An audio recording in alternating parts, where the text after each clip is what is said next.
আসসালামু আলাইকুম ভিউয়ার্স, আশা করি আপনারা সকলে ভালো আছেন। আমিও আলহামদুলিল্লাহ অনেক ভালো আছি। আজকের ভিডিও আপনাদের জন্য অত্যন্ত চমৎকার গুরুত্বপূর্ণ। আজকের ভিডিওতে আপনাদের কিবোর্ডের কিছু অসাধারণ শর্টকাট ট্রিক্স দেখাবো, যেগুলো আপনাকে কিবোর্ডের মাস্টার করে তুলবে। কথা না বাড়িয়ে সে শর্টকাট ট্রিক্সগুলো দেখা যাক। তার আগে আপনি যদি এরকম গুরুত্বপূর্ণ আরও ভিডিও পেতে চান, তাহলে আমাদের রাহাত টেক ইউটিউব চ্যানেলে সাবস্ক্রাইব করে পাশে থাকুন।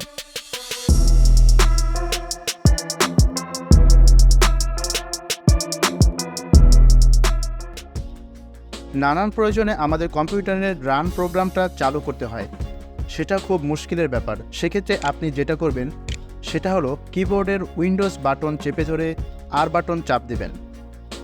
দেখবেন তখনই আপনার রান প্রোগ্রামটি চালু হয়ে গিয়েছে। আপনি যদি কম্পিউটার সেটিংস অপশনে যেতে চান তাহলে অনেক ধাপ অতিক্রম করতে হয়, কিন্তু আপনি যদি উইন্ডোজ প্লাস আই বাটন চাপ দেন তাহলে খুব সহজে আপনি সেটিংস অপশনে চলে যেতে পারবেন। কম্পিউটারের কোনো একটা অংশের স্ক্রিনশট নেবেন, Windows plus shift plus S চাপ দিলে দেখবেন কম্পিউটার স্ক্রিন কিছুটা কালো হয়ে গেছে। মাউস দিয়ে সিলেক্ট করতে পারেন কোন জায়গাটা আপনি স্ক্রিনশট নিতে চান। আপনি আপনার কিবোর্ড থেকে উইন্ডোজ চেপে ধরে ভি প্রেস করুন। আপনি সারাদিনে যতগুলো কপি করে পেস্ট করেছেন আপনি সব পেয়ে যাবেন। আর এখানে আমি সারাদিনে যতগুলো লেখা কপি করেছি সবগুলো এখানে পেয়ে গিয়েছি। এখান থেকে আমি লেখাগুলো নিয়ে আমি আমার প্রয়োজন মতো ব্যবহার করতে পারবো। নর্মালি কিন্তু এটা সম্ভব হতো না।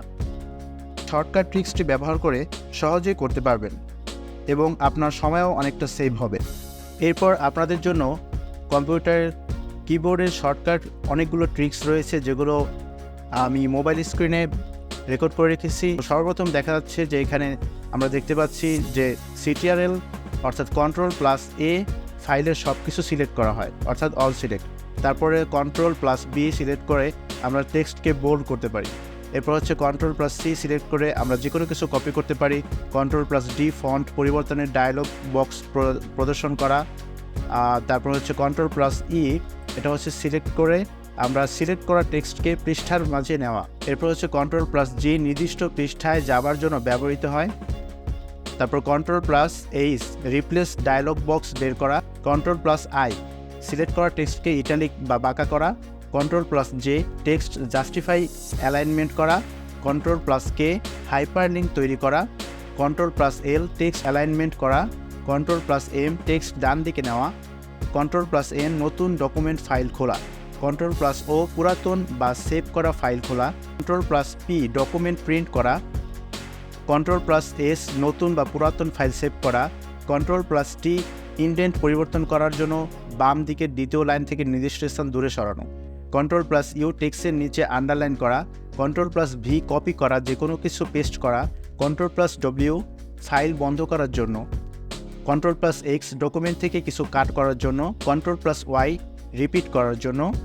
CTRL+Z পূর্বের অবস্থায় ফিরিয়ে আনা। এরপরে আরও কিছু গুরুত্বপূর্ণ কি আমরা দেখতে পাচ্ছি এখানে। F1 কি এর ব্যবহার। এরপর হচ্ছে CTRL+F1 কি, Shift+F1 কি, এগুলো আমি আপনাদের এখানে স্ক্রিনে দেখিয়ে দিচ্ছি। আপনারা এখান থেকে দেখে নেবেন ধীরে ধীরে ভিডিওটি। তো এখান থেকে শিখে আপনি আপনার দৈনন্দিন গুরুত্বপূর্ণ কাজগুলো করতে পারবেন। সো আমি যদি এগুলো পড়তে যাই, এগুলো পড়তে গেলে এখানে ভিডিওটা অনেক বড় হয়ে যাবে। আপনারা দেখে নিন, আপনাদের জন্য আমি ভিডিওটা স্লো করে দিচ্ছি।